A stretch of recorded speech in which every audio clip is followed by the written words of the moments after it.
So the day has finally arrived. We have the Samsung Galaxy S8 and the Galaxy S8 Plus here. They're both total redesigns of Samsung's flagship smartphone. The whole front almost is screen.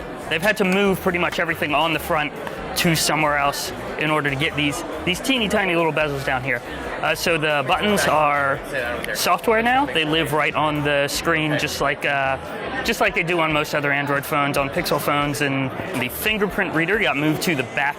This is probably Samsung's biggest redesign of a flagship phone like ever, because they've followed like a very kind of standard design formula since the Galaxy S2, 1, something like that. And this is totally different. So the sides of the screen are rounded. There's just nothing except this stuff on the front up here, which is a front-facing camera. The iris scanner is back again, and the little earpiece. The best thing about the buttons down here now is that you can actually change them around, because Samsung buttons are different than every other Android phone. They go recent, home, and back, where most of the time it goes back, home, recent. But you can change the layout, and it's normal now.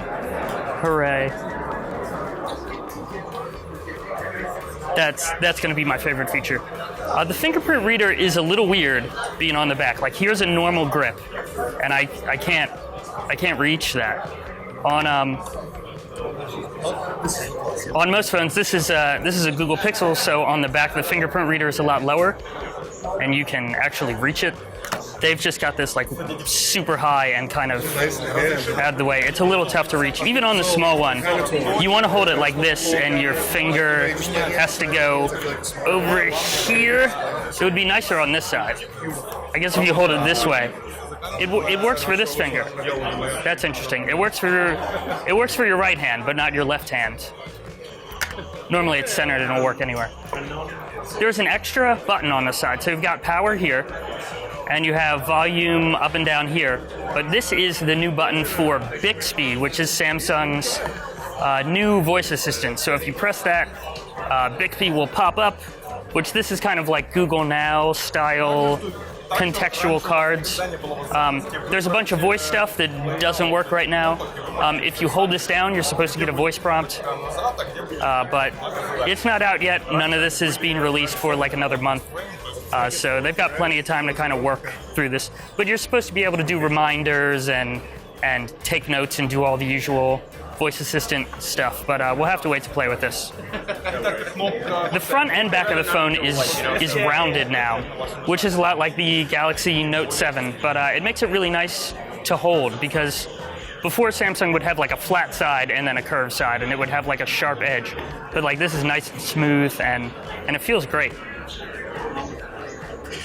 You still have your little edge menu. So the screen is extra tall now with the super slim bezels.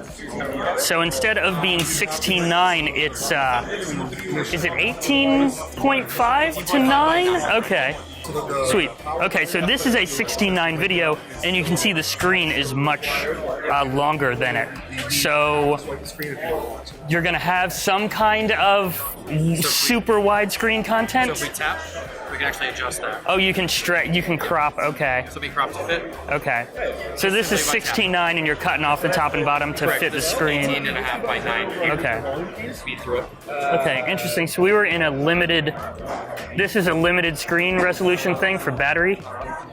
On-the-fly resolution selection. Interesting.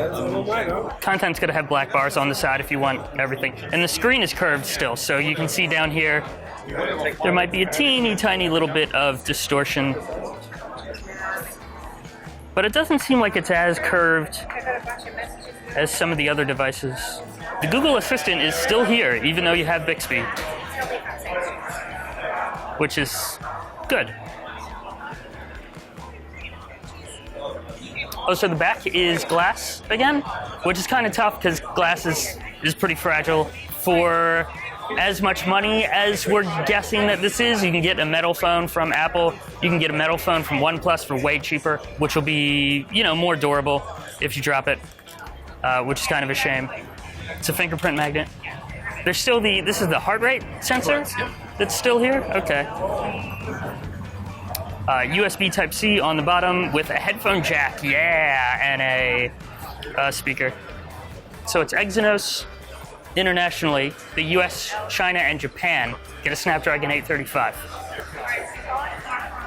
Camera looks like a camera.